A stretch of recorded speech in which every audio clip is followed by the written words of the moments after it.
Hello, everyone out there. Welcome to Twitchy Tuesdays. We are here for our regularly scheduled program after just doing the special on Sunday, and we are thriving live once per week where we discuss all of the astrology. We pull a little tarot, and you will want to wait till the end of this week because we will be welcoming in summer with the start of Cancer season. And we do have a tarot reading and what you can expect through this Cancer season, as well as the astrology this week, which has a lot of Mercury in it.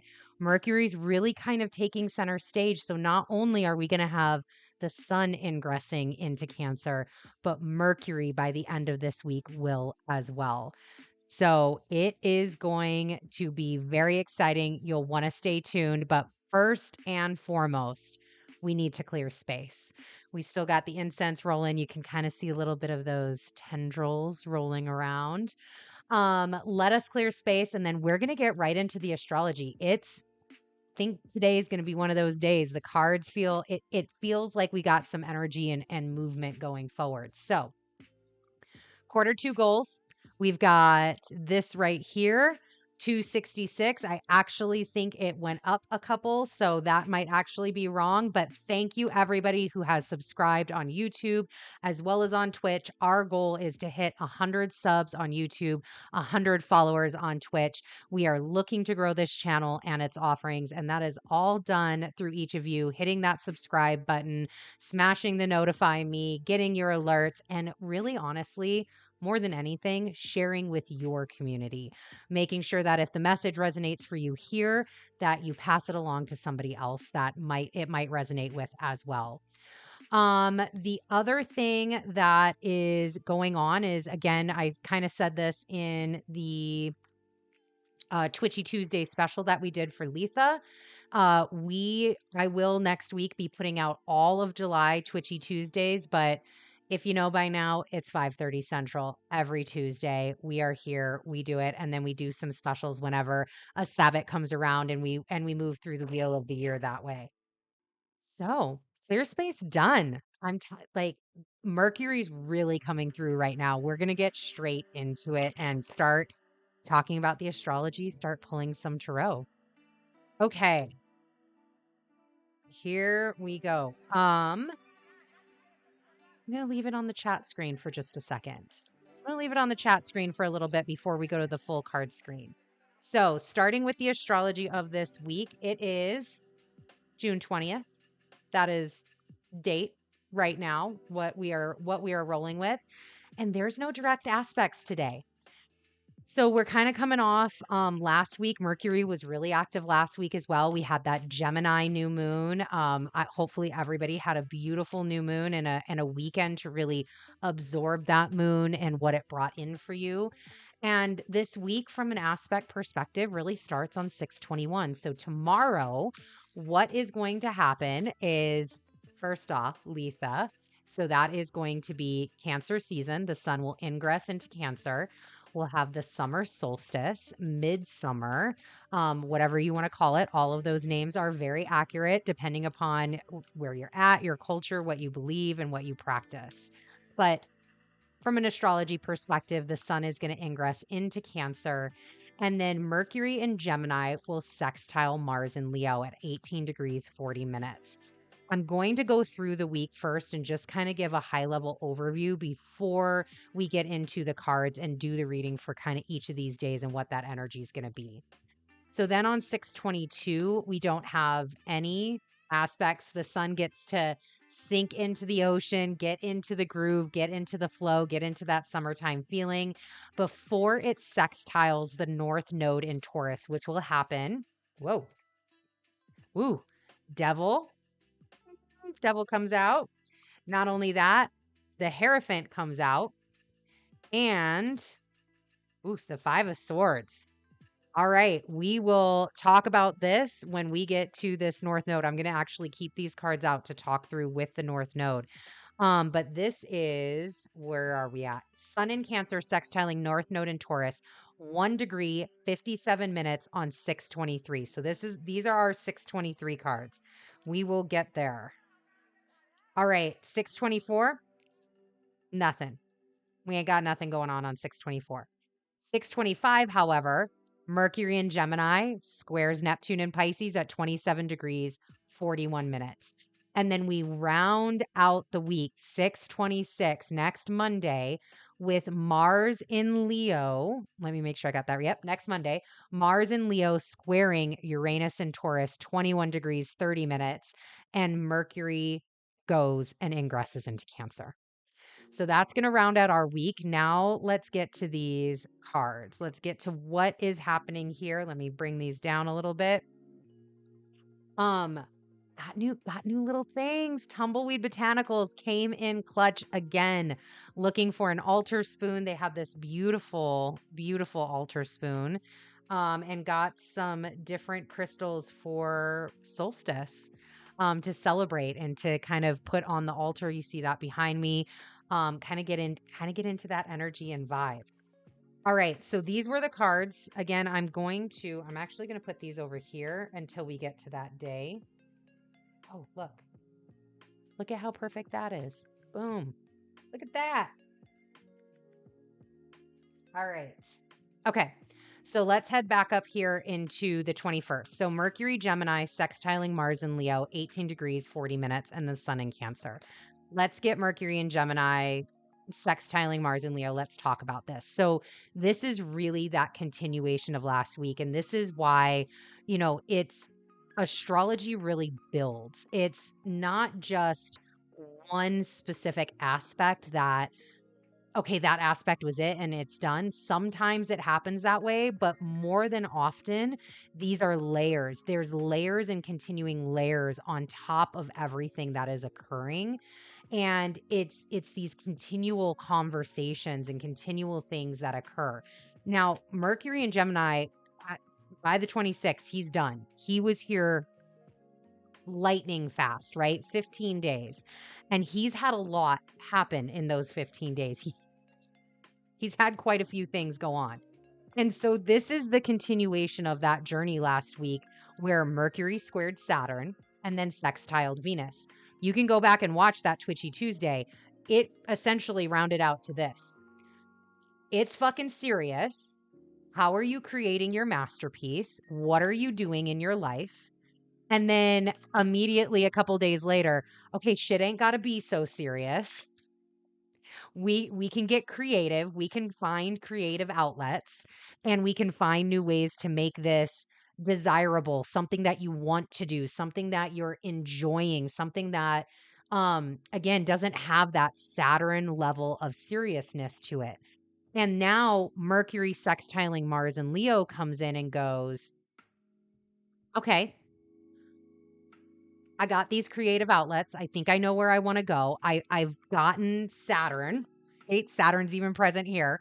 I've gotten Saturn to help me understand where my boundaries are, help me understand where my foundation is, where I need to go to. And now I can meet Mars and Leo, who Mars and Leo is great at taking initiatory action.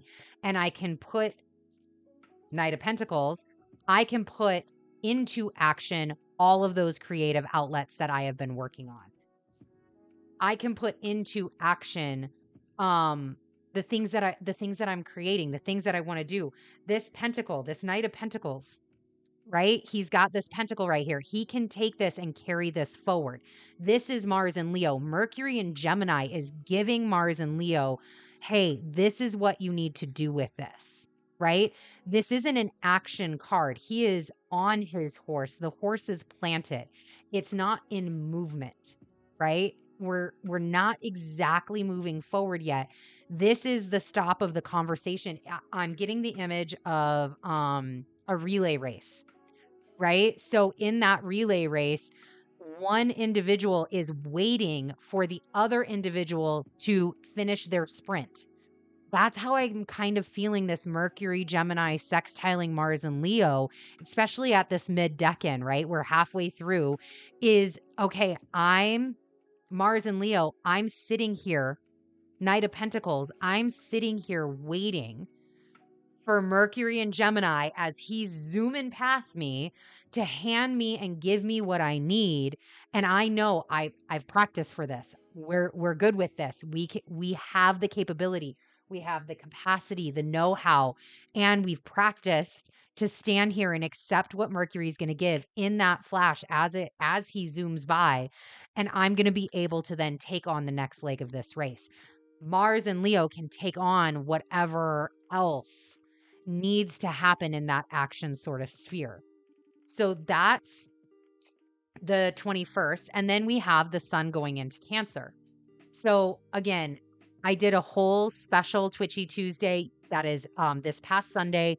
You can check that out now on my YouTube channel. I'm not going to get into Litha and the magic of the solstice and everything. I'm just going to quickly highlight what Cancer season actually, looks like from an astrological perspective. So Cancer season is ruled by the moon. It's a very feminine, actually, let me see if I can. While we're in here, let's see if we can find the moon while we're doing this. It's a very feminine, very receptive sign. The crab is the moon's symbol. So think about like being internal, being in a shell, being home. That shell is your home. If you can see here, here is the house of Cancer. It aligns with the fourth house, although in your own natal chart, Cancer may be in a different house. For example, mine is in the second. Cancer is all about home life, siblings, family, parents, your roots, where you're most comfortable and where you're most yourself, where you're most not only at home with others, but at home inside of yourself. Let me see if I can quick pull out this moon card. You guys are getting a lovely view of all of the wonderful original Rider-Waite Tarot. All right. There it is. There is the moon. So you can see like already on here, there's a crustacean, right? It's got that same similar thing. Yes, for Cancer, it is the crab, but a crustacean, this hard exterior shell where you're safe, you're secure, you're home, those sorts of things. And you have the duality here in the two different colored dogs, I'll call them. They might be wolves. The water is ever present, right? And then you have the moon. And it's Cancer season. I love how these like little flecks of the moon are coming down and it's like raining down. It's a cardinal sign. So it is a time of change. It is a time of being able to, we just got done with the mutable sign of Gemini, where we didn't really have containers. We had this kind of whole openness. And now Cancer comes in to really ground us. The moon comes in to really ground us and go, okay, you had all of this free time to play around in the air. Now let's come and talk about the container that is water and the change that water brings, because it is a cardinal water feminine sign. What is that water bringing to you? What as the tides change, as we ebb and flow with those tides, that's why the moon, having that moonship rule, having the moon as the rulership of Cancer, how does that tide ebb and flow with you? How do you work through when things are changing? What do you do with that? How do you feel into that? How do you work with that? How do you maybe wonder? Water can be very wondery, right? You think about the ocean, it's kind of everywhere. It can go places. It's not really stuck into one particular like box or area. It's not fixed. We're not in a fixed water sign. Um, but you always want to come home.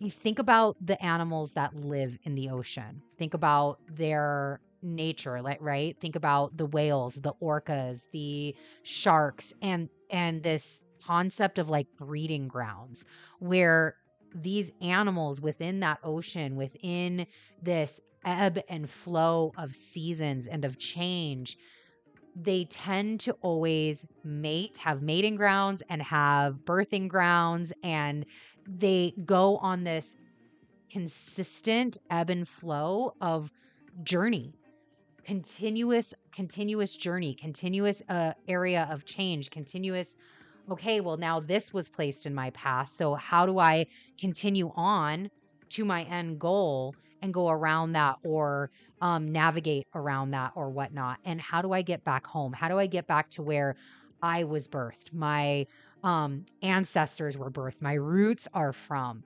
All of those things can very well be seen in nature. I see it in my dog all the time. Our middle child our middle child, Kepi, Kepler is very process oriented, very, this is the path. This is the path that we're going on, and we're sticking to the path. And any deviation in that, it's like, wait, hold on a second. I don't know what's happening. I don't know what's going on. And it takes a second to get back into that. And I'm sure for her, it feels weird. This is all about feelings. This Cancer season is all about getting in tune with that feeling, that receptive center, as these changes kind of go through. And with the solstice, it is the longest day of the year. So we are going to have abundant amount of sunshine. In fact, depending upon where you're located, you may have complete 24 hours of sunshine. So that's going to happen on the 21st, and you're going to have this full day of really vibrant life, a full day of worshiping the sun, of welcoming the sun in. Again, you see all the crystals here. It's a wonderful time to sun charge your crystals. And in that zenith, in that, you know, highest point in the sky when the sun gets there, from like noon, wherever you're at, until 3, 4 o'clock, and just allow yourself to soak in that energy and welcome in those feelings, welcome in that ebb and flow of nature, and really get connected into it. Roots aren't all just about your ancestry. Yes, your ancestry is part of that, but roots are also connected to the earth, and how you as an individual being are connected to the earth, and how you are also a cyclical being as well. There's a lot of our processes in our body that are cyclical too. So it's a great time to have these kind of like contemplations and, oh, that's really interesting. Notice how you are feeling. Notice how you are handling change. Notice where things can have a little more ebb and flow with them, a little more grace, a little more love. All right. So now we are going to get to what just came out when we were talking about the sun in Cancer making its first planetary aspect after going into Cancer, which is sextiling the North Node in Taurus. That's going to be 1 degree, 57 minute. The nodes are changing. It's honestly like this 5 of Swords is really key here. Things are changing. The nodes are changing. It is time to finalize whatever the North Node in Taurus was doing for you. And I love that the sun is here in this lovely sextile. It is supportive, just getting into those very early degrees of Cancer. And again, this comes back to the feelings. How are you feeling now that the North Node is almost finalized? It will be July. July is when the nodes switch. What's your journey been like? What do you need to leave behind? What happened? What maybe you have already left behind? Where are you at now? Because if you really look at this card, here's kind of like, this is what's kind of left behind. But if you look at this individual holding 3 swords while the 2 are on the ground, like these 2 are having a pity party. He's smiling. This is more like, not, are you still going through the process of the North Node in Taurus? Sure, there could be things that are finalizing, but this should be that moment where you can actually retro look back and have a retrospective about what you've been doing. And while going through the North Node in Taurus, which again has been here like about 15 months by the time it will go through, give or take, um, It may not have been fun during it. This may have been you during it, right? Like looking back at your two past selves, looking back at last year's you and the year before's you when everything kind of started happening and going, you know what? Yeah, that that wasn't easy. That wasn't easy, but I get it now. I get it. I'm excited. I love it. I feel good about it. I feel good about where I am now. I feel good about the three swords that I have, and I'm ready to move forward. It's a 5. I'm ready to make this change. I'm ready to continue on my journey. I'm ready to continue for that world to click into place and these next things, this next journey of this node, where my destiny is going. The North Node is your destiny forward. Where this North Node is going, I'm ready for that. I'm ready for it. Not only am I ready, I'm strong. I'm secure in myself spiritually.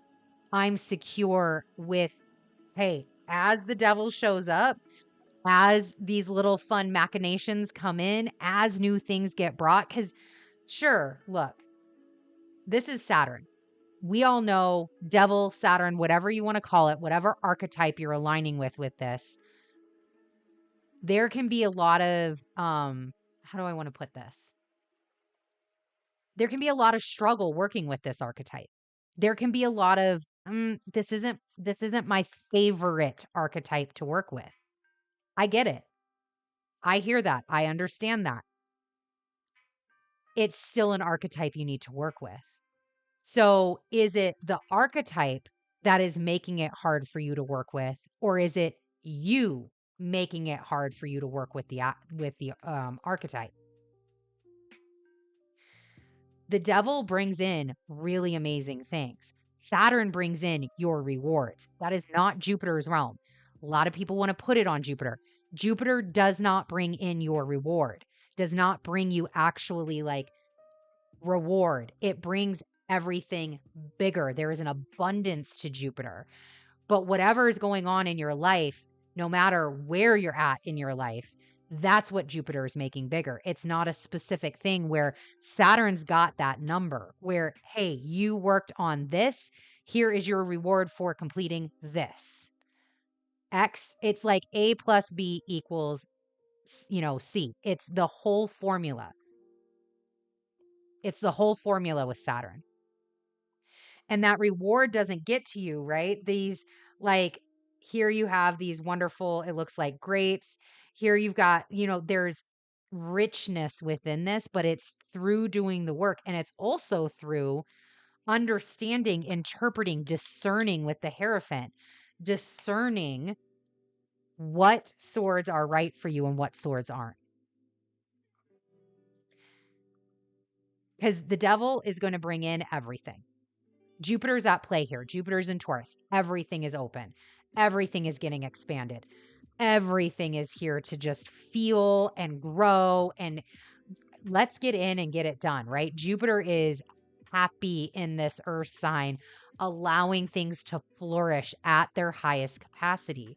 But that doesn't mean, and this is what the devil, this is what Saturn, this is what the archetype tries to teach you, is it doesn't mean that all things are for you at this time. It's never a no, it's a not now. But there's work that you have to do. The Hierophant, there's alignment that you have to step in. There's decisions that you have to make on behalf of yourself, which swords you're going to take with you and which ones you have to leave behind. Again, maybe not forever, but not for right now. Because right now we've got a particular thing that we're working on. So that interpretation for 623, the sun in Cancer, with the North Node in Taurus at 1 degree, 57 minutes. So then let's head to the 25th. That is when Mercury in Gemini will square Neptune in Pisces. That's going to happen at 27 degrees, 41 minutes. So now, like, again, next day, Mercury's headed right into Cancer, like just diving into the ocean right behind the sun. And, this one came out when I was feeling into this transit. It's almost like the big message I got was doing even if you don't know why. There's something about this with this square to Neptune right before Neptune's gonna go retrograde. Let's see what popped out here. Knight of Wands. There's something very like it's almost one way or the other. And let's see if another card comes out and see if it aligns with. Okay. See if it'll. I thought another card had already flipped. See if it aligns with what I'm about ready to say. Let's see. What other message do you have for this transit, Spirit? All right, Queen of Wands. Yeah. Okay. So this is going to be one of two ways, that the way that I'm looking at it, which is Neptune is either going to place a finger on your creative outlets, right? Is going to, hey, they're both wands. So there's action being done here. Mercury's actually doing something here. And that Mars and Leo, right? That Knight of Pentacles is already moving out. So it will either be Neptune like, excuse me, you need to sit down with this Queen of Wands. You need to sit down. Hold on. I'm going to put a finger. We're going to put a pin. We're going to put a pin in these creative outlets real quick. And either it's going to say like, you need to sit down because I need to show you something that you weren't ready to see yet. So let me go ahead and do that. Like, I need you to sit down at this table in this square and really listen to me. Listen to what I have to say, because it's going to be watery. It's going to be muddled. It's going to be like, it's going to come out in like riddles, right? Like that's Neptune and Pisces, where it's not a clear answer. It's not a direct, like a Saturn, like the devil. It's not direct. It's not a yes. It's not a no. It's not, this is exactly what it is. It's going to come out in a riddle. It's going to come out with something that you have to figure out. It's not going to be clear. That's why Neptune's like, you got to sit down to hear my message. You have to sit down at my table and you have to go with me on this. And I'm going to need you to do, even if you don't know why. And the other part is maybe you are taking action, because again, it can be multiple. It could be both of these, right? You are going to be able to take action. You are going to continue to take this action. And Neptune's not going to place a finger and say, hey, I need you to sit down. Neptune's going to go, okay, let me go ahead and just sprinkle in the things that I need to sprinkle in. Let me pour some water on this. And I'm just going to like, it's almost like a summer storm. That's how I'm just seeing it right now. It's like a summer monsoon where you're going, Knight of Wands, you're taking all this action. Mars and Leo is doing all the things. And then literally a storm settles in and you have to stop. You have to sit there. You can't, like, you're risking your safety if you continue to go and ride out through this storm. It's not in your best interest. It's in your best interest to sit and to wait. It's in your best interest to go, okay, so if you are already sitting and you feel like Neptune pushing that finger down and going, okay, here's your riddle for the day, right? You're taking a more intuitive approach to it. Or if you're taking a more active approach to it, like where you're actually doing some actions and something gets put up, a monsoon comes in for you. Faith. Rely on faith. You'll get there. This too shall pass. The storm is going to pass. You'll get to know what you need to know. You'll discover, you'll understand. And then it is about, again, no matter which way these are wands, there is energy, there is movement forward. Do even if you don't know why. Do it even if you don't know why. Right? I wasn't really sure what Neptune was trying to tell me. I am not good at riddles. Fun fact, not good at riddles at all. And so it's like, I don't know what that meant, but the sun is in Cancer. Mercury's about ready to go into Cancer, and I can use that intuitive feeling. I can really get into my gut here and understand, maybe muddle through this a little bit more. So that is the 25th. And then on the 26th, we have Mars in Leo squaring Uranus and Taurus at 21 degrees, 30 minutes, and then Mercury will ingress into Cancer. So let's talk about this Mars Leo square Uranus Taurus first, and then we will end with my good friend Mercury headed into Cancer and what that's going to look like. So Mars and Leo squaring Uranus and Taurus, 21 degrees, 30 minutes. Whatever action that Mars got, whatever, relay that Mars got from Mercury and Gemini at the beginning of the week, tomorrow actually, by the time it gets to Monday, whatever action that Mars took to get there, on those creative outlets, expect there to be some shakeups with them.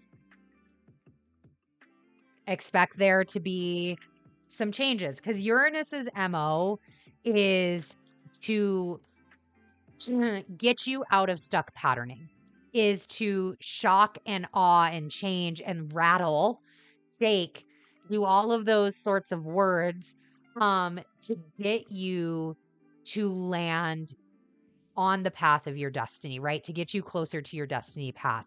It's going to shake, especially in Taurus, the foundations that aren't going to let you live to your highest expression. That's Uranus's MO. So when you have Uranus transits and things are getting really chaotic, it is that understanding that the chaos is here to get you into alignment with what your highest path and purpose is.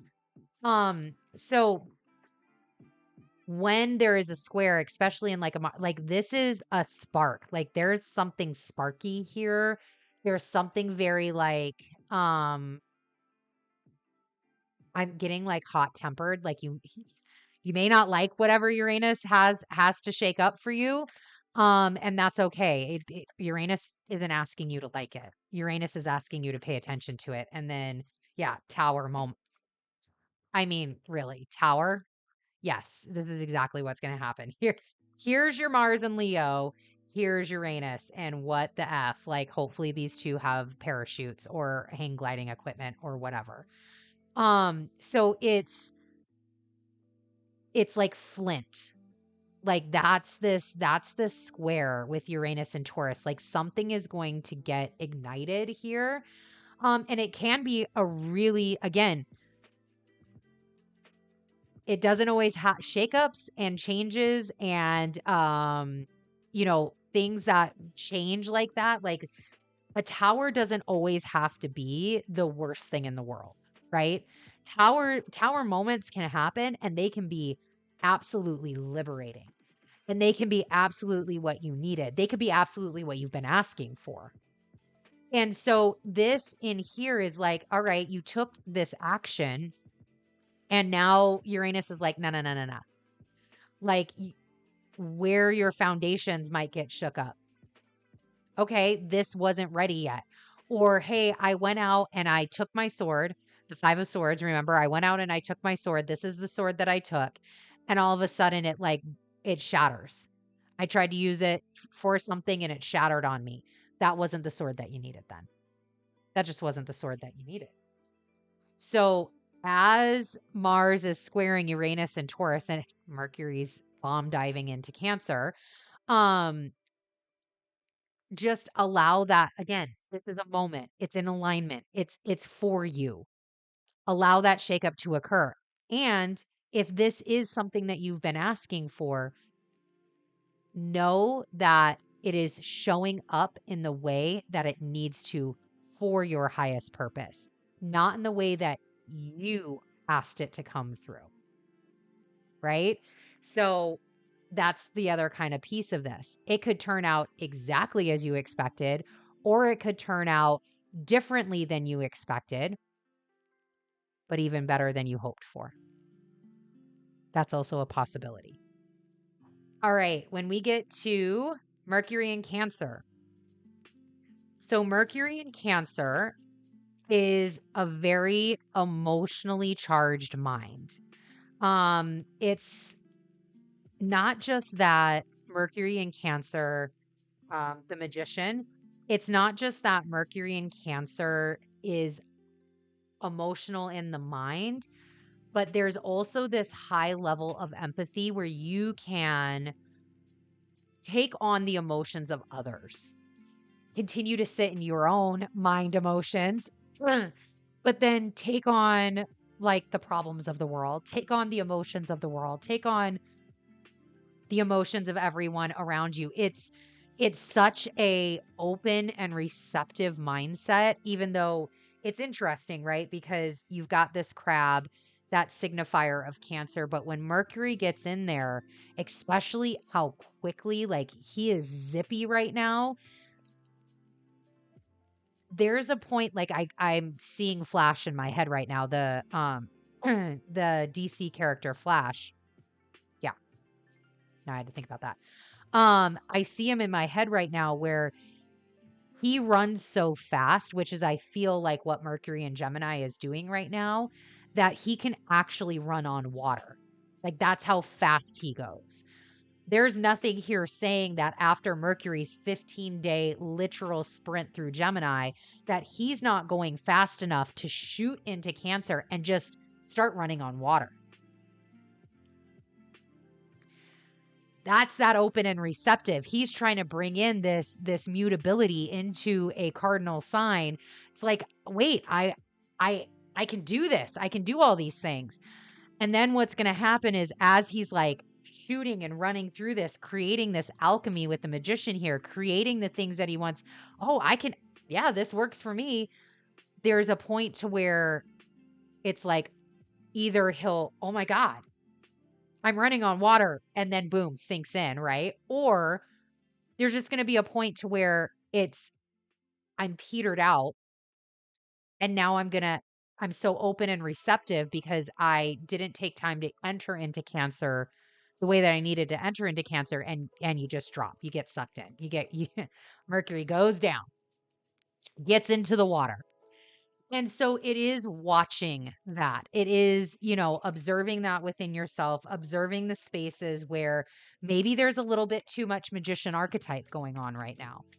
Maybe your magician maybe you're too woo right now. Maybe you're too out there. Maybe some things need to come in and you need to balance out the magician archetype within yourself and how that's showing up for you as Mercury gets into Cancer. Maybe that's what you were doing while Mercury was in Gemini. And now it's like, okay, I got to change, right? We're in Cardinal. We need to change. Something has to change here. Um, the other thing with Mercury and Cancer that can be really cool to, oh, I saw it. Hold on. There it is. We have the 7 of Cups. I love that the cup, and there's even a cup on the Magician. I love that the cups come out. Obviously, Cancer, right? We've got this water, we've got this feeling, emotion here.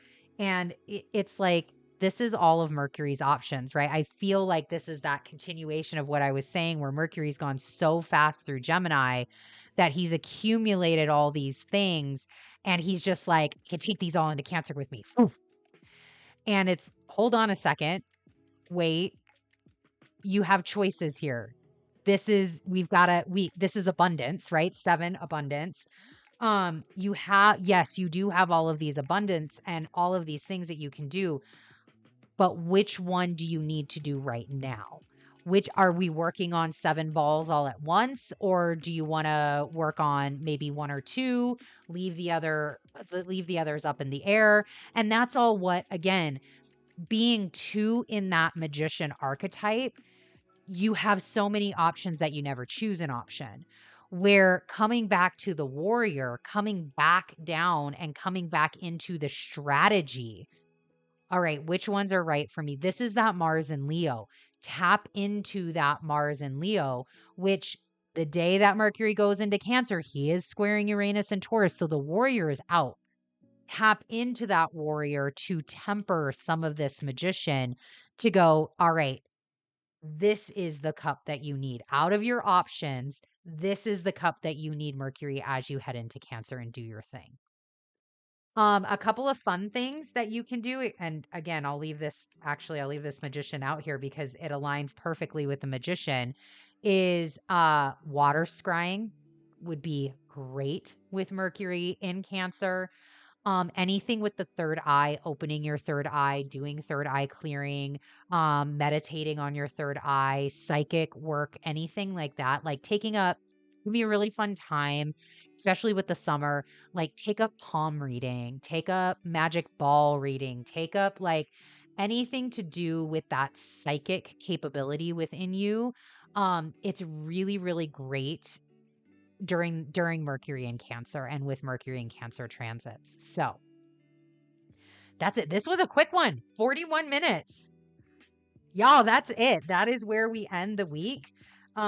It's we got some big transits. Like it again, change. We're getting into Cardinal. There is change this week, but it is really I think it's going to be again, I'm feeling very flowy. I hope y'all are feeling that kind of that flow, the energy, the all right, we can do this. Summer's here. We can get into this. We can get comfortable. We can dance. Actually, I was doing a yoga class today with Apple Fitness, and it was a Latin yoga class, and it like there were opportunities within the flow. We got multiple opportunities to stand in mountain pose, and then the next minute was like, okay, dance, just dance, use up your mat, dance, get into that flow, get into your body, get into the groove.